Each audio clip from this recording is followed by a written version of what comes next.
name is Sriram Ramaswamy. I am a professor of physics here at ISC. I've had two major CEFIPRA projects. One, the more recent one ended in around 2010. And in an earlier phase, actually, in the 1990s also, one of the earliest CEFIPRA projects. Both of them, I think, were very successful. We were very happy in dealing with CEFIPRA during that process. I'll talk mainly about the second one. What had happened was that both the Paris group and us had been very interested in the collective behavior of living matter. Collections of organisms moving together, or inside one cell, little molecular motors and filaments moving together.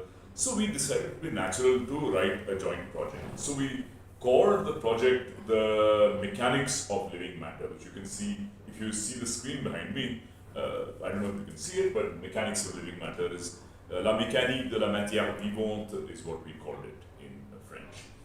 And it was actually a fairly large number of people on both sides. On the French side, it was Jean-François, Jacques, David Lacoste, and on our side, it was four of us, Gautam Menon, Madan Rao, Yashodhan Hatwarne, and myself. The project had many very nice outcomes. If you look at the single most sort of major outcome, really I think is that collaboration established the language, the rules of the game, and the framework for understanding the mechanics of living matter. It resulted in what has become a very famous, let me find that paper, a very famous review article, including several people from the collaboration and some not from the collaboration also. I'll just show you. Hydrodynamics of soft active matter. It came out some years after the project ended, but in fact, the initial meeting that took place, the result of which we wrote this, was in Paris in maybe 2007. We started deciding to do it during a CEFIPRA visit of mine. And Jacques, Madan Rao, and Jean-François Joanny, and myself were the four CEFIPRA collaboration members in this project. And this article is I would frankly say, quite famous. It has defined the field, and it is still the article that people refer to, where we sort of set out, what is this subject about? How should you think about it? What are the achievements so far? What is happening in the future? So that's one big thing that happened as a result of this. And I would say the existence of this, what I may immodestly call a sort of famous review article, is very much thanks to the CEFIPRA collaboration. There were other people on the project who were not CEFIPRA, whom also we happened to encounter during the Paris visit. Apart from that, there were many other collaborative pieces of work. In those early days, although I was not on that paper, Ranjit, who is now a professor at IIT Bombay, was a postdoc on the project, hired again on CEFIPRA funds, hired in Paris. And Ranjit has gone on to do very well indeed. In fact, this year he became a fellow of the Indian Academy of Sciences. He's one of India's best biological physicists, and he's made a sort of very substantial transition really to working in the biology domain, because in IIT Bombay, he is not in the physics department, he's in the biosciences and bioengineering department, and he's doing very well. An early other facility that CEFIPRA afforded us was to send one of our students to Paris. So Ananya Maitro, a student, spent a couple of months in these early days of the project at Institut Curie. This is all old data, this is back in 2010, but Ananya was experienced there, went on to his doing very, very good work. In fact, now he is a CNRS faculty member in Paris.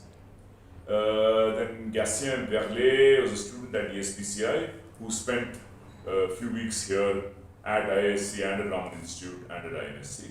I don't remember what he's doing currently.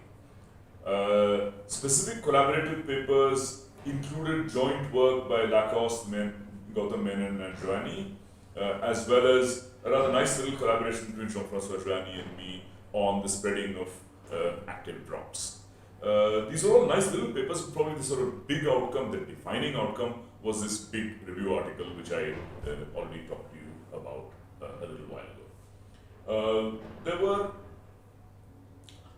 the other benefit of the collaboration wasn't always in the form of papers co-authored by French group and us, but discussions that took place in both directions. So even a lot of the work on both sides that wasn't directly collaborative between the two groups involved acknowledgements to helpful discussions with the other group, and there were several such papers that came out. For example, there was this nice paper with one of my postdocs in those days, which in fact eventually led directly to the collaborative work with Jacques. So I would say the field as a whole, and not only our research, advanced very well thanks to this project. Okay, I can give you an example of one kind of little scientific problem that Jean-François Joanny and I worked on, which was supported by the project. It's a kind of simple question. You know, if you take a drop of water and put it on a surface, then depending on the surface, it will spread or it will not spread. Right? Some surfaces get wetted by some liquids, some surfaces like they don't get wetted. If the surface is specially treated, then the drop of water sits and forms a bead. Also, it depends on the liquid. You know, the mercury on many surfaces just stays almost like a bead, it doesn't spread out. Water on many surfaces spreads.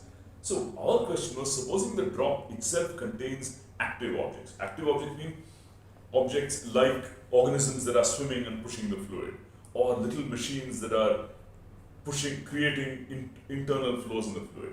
How do the laws governing spreading of a drop on a surface change when that happens? So Jean-François and I worried about this question. Aspects of it had earlier been studied with a postdoc in the course of the project. She was actually hired by an institute postdoc position, but that work was very much informed by discussions with Jacques Pro. So JF and Jean-François and I studied this problem, and we found it was a completely new regime where the laws governing how fast the drop spreads when there's active processes going on inside was very different from what you got in the case of an ordinary equilibrium liquid drop. So we found new laws, new equations and new laws governing the spreading of this drop.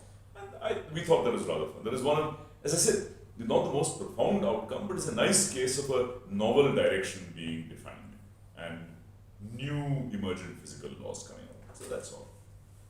Long live India and France friendship.